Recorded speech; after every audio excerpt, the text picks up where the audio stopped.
আলহামদুলিল্লাহি রব্বিল আলামিন আসসালাতু ওয়াসসালামু আলা রসুলিল্লাহ।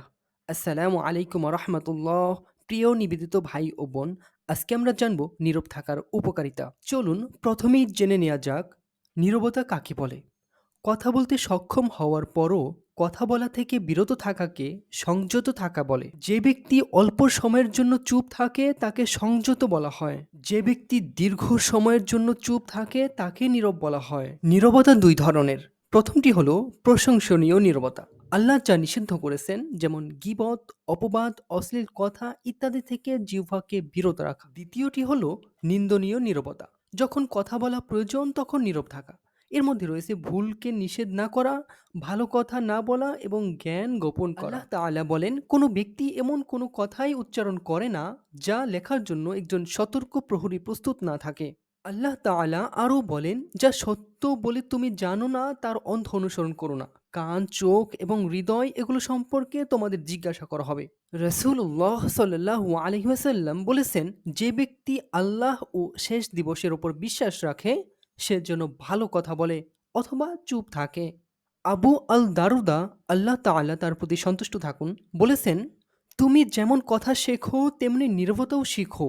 নীরবতা হলো একটি প্রিয় জ্ঞান। কথা বলার চেয়ে শোনার প্রতি বেশি আগ্রহী হও এবং এমন বিষয় নিয়ে কথা বলো না যা তোমার কাছে গুরুত্বপূর্ণ এমনকি নয়। বিস্ময় প্রকাশ করেই হাসবে না, উদ্দেশ্য ছাড়াই হাঁটবে না। আনাস ইবনে মালিক, আল্লাহ তাআলা তার প্রতি সন্তুষ্ট থাকুন, বলেন, চারটি জিনিস রয়েছে যা আশ্চর্যজনক: নীরবতা, বিনয়, আল্লাহর স্মরণ এবং অল্পতে সন্তুষ্ট থাকা।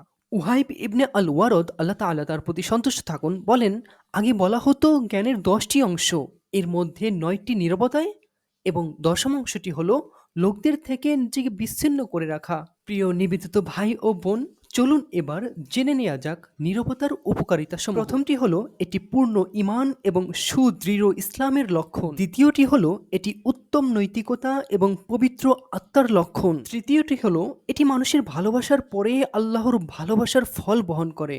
চতুর্থটি হলো এটি হলো ভারসাম্য অর্জন এবং মর্যাদা অর্জনের সর্বশ্রেষ্ঠ উপায়। পঞ্চমটি হলো এটি জ্ঞানের লক্ষণ।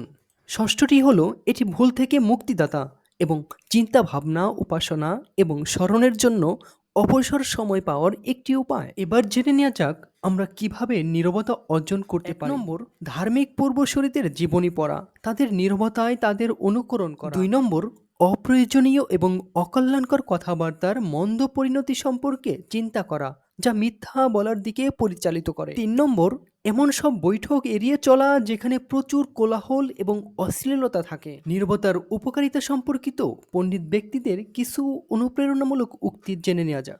যদি তুমি কিছু শিষ্টাচার ভুলে যাও তাহলে চুপ করে থাকো। ত্রুটি লুকানোর এবং ত্রুটি এড়ানোর জন্য নীরবতা সর্বোত্তম পন্থা। অনেক কথার উত্তর নীরবতার মধ্যেই নিহিত থাকে।